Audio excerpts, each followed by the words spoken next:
If you're new to the world of 3D printing, it can be very overwhelming. But don't worry, with the right tools and a little bit of knowledge, you can easily get started creating amazing 3D projects. Here is a simple guide on how to get started in 3D printing.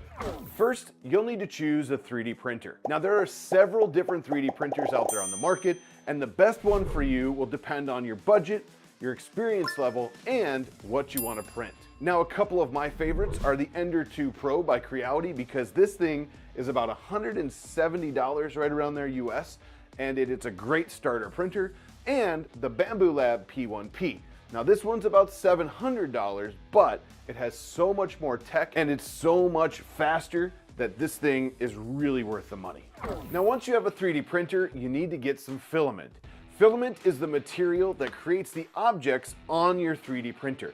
It comes on a spool, something like this, and it looks kind of like weed whacker line when you pull it out. That's what she said!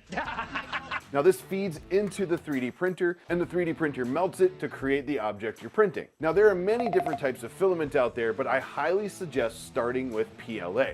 It's going to be the easiest to print with, and most of the time it's cheaper than the other materials. Some of my favorite PLAs to start with are Filament, especially if you want a matte finish, they're really good.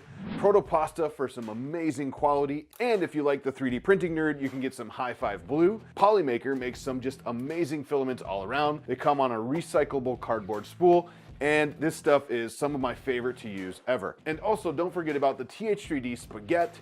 I really love this. They have multicolor filaments that print more than one color at one time, so when you turn that model around, you can actually see different colors. It's so good. And also, Coex 3D, because they're local to me and a very good filament, especially when you're starting out. Don't worry if I went a little bit fast there. I'll have all of that linked in the description below, so you can get started on the journey of buying your first filament.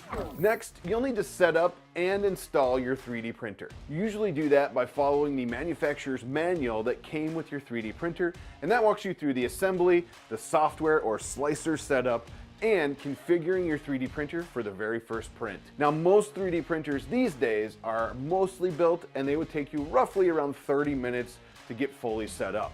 Now there are some kits out there that could take you much longer, and there are some that come fully assembled that take you much shorter, but I would definitely plan roughly around an hour average to get yourself set up with your brand new 3D printer. Now once your 3D printer is set up and you have your filament, you need to choose your first 3D model to print. Now there are many websites out there where you can get free and paid models, like this awesome Stormtrooper helmet right here. Some of my favorites include Thangs, Printables.com, and My Mini Factory. I'll have those linked in the description below. You can also create your own 3D models using a CAD software, something simple like Tinkercad or something like Blender or SketchUp or Fusion 360 allows you to create your own models, your own designs, and print them on your new 3D printer. Now once you have your 3D model, you need to prepare it for printing. This process, known as slicing, uses a specialized software to convert your model into a file that the printer can read. Basically, it slices it up to a bunch of layers, and that's how your printer prints it. This 3D printing software, known as a slicer, will allow you to change how big the model is, the layer heights, the infill, and the support structures to optimize your model for 3D printing. Now, a lot of these softwares have printers built in, and a lot of the general profiles for the printers are very good, so it's a great place to start. And usually the manufacturer includes a slicer on the SD card with a profile for the machine you just bought to get you started. Real quick, if you're getting value from today's video, please hit that thumbs up, that like button. It really helps out. Also, if you want to see more videos about 3D printing, lasers, and CNC, hit that subscribe button now if you haven't already done so. I really appreciate it. Now back to it. Now with your 3D model sliced, you're ready to start printing. Now, normally you would just save that file to an SD card that came with the printer. In some cases, like the Bambu Lab P1P that was here earlier, you would send your file directly to the printer right over the Wi-Fi if you want to. Now, once you have it on your SD card, if you're going that route, you'll put the SD card into your printer, you'll turn the printer on, and then use the control panel to load your filament, to level the build plate, and get your 3D print started. Now the printer will start building your model layer by layer just like the slicer told it to do, and you're now 3D printing. Now, while your 3D printer is printing, you'll be able to monitor the process of the print on the control panel of the printer itself, and in some cases on software on your computer or even a phone app. This will allow you to make the necessary adjustments if needed and see the general status of your print while it's printing. Maybe how much time you have left, how much time has elapsed, stuff like that. Now, once your 3D print is finished, you want to remove it from the build plate as soon as it cools down. Now, it's very important that you make sure your build plate cools all the way down before you remove it from the plate.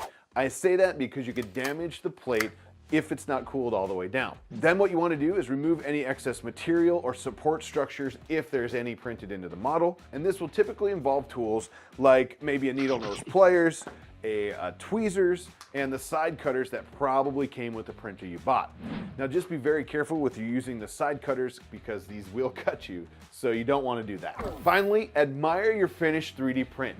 You'll probably want to show it off to your friends and your family and anyone who will listen, and that is perfectly normal because the first time you get something off that build plate, the first thing you ever print, it feels just amazing. Now, with many prints, you can use it as it came off the printer or add additional details and finishes to make it even more personal to you, like my death racer here.